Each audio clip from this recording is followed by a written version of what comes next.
a little thought has crossed my mind about the idea of how to. How do we soothe? And I think there's a lot of ideas on soothing, right? We self-soothe in ways that may not be helpful.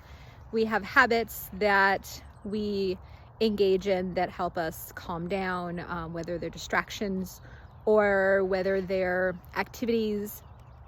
But I've been thinking a lot about the idea of self-soothing and the way we go about self-soothing, and how do we actually make it work, and how does it actually shift things, and how do we actually create a habit of self-soothing, and how do we even know how to self-soothe?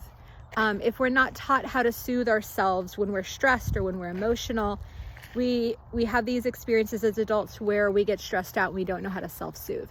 So I have been really kind of thinking about this today. In several conversations that have come up, I've noticed the idea of play as a form of self-soothing. I've also had this understanding that we create habits and mindsets, whether we go on a vent or we rant, we bitch about, how bad things are, or we complain.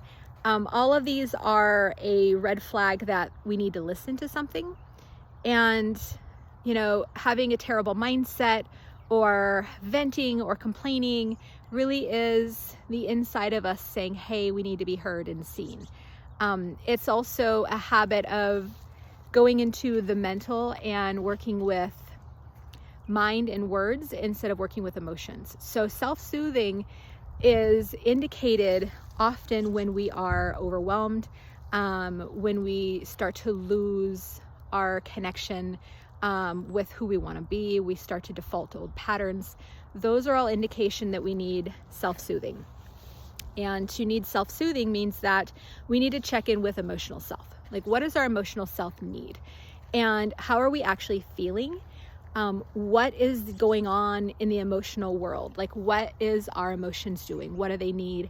What's coming up? And sitting with them and starting to learn how to nurture that emotional part of self.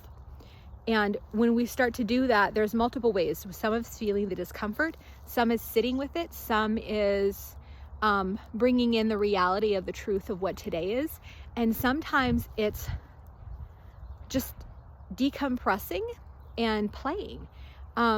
Having been a child who was an adult by the time I was like 9, I didn't know how to play.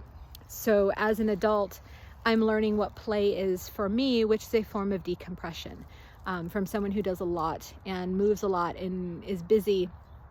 If I don't have play, even in small forms, I notice my mindset starts to get into a pattern of complaining, and whether I express it out loud or not, it's in the background of my mind. I can feel it.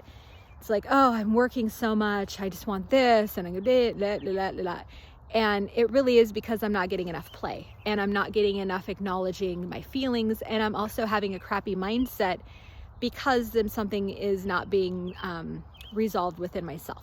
So whenever we start defaulting to old patterns, there's an emotions that are not being felt, and they're not being honored, they're not being understood.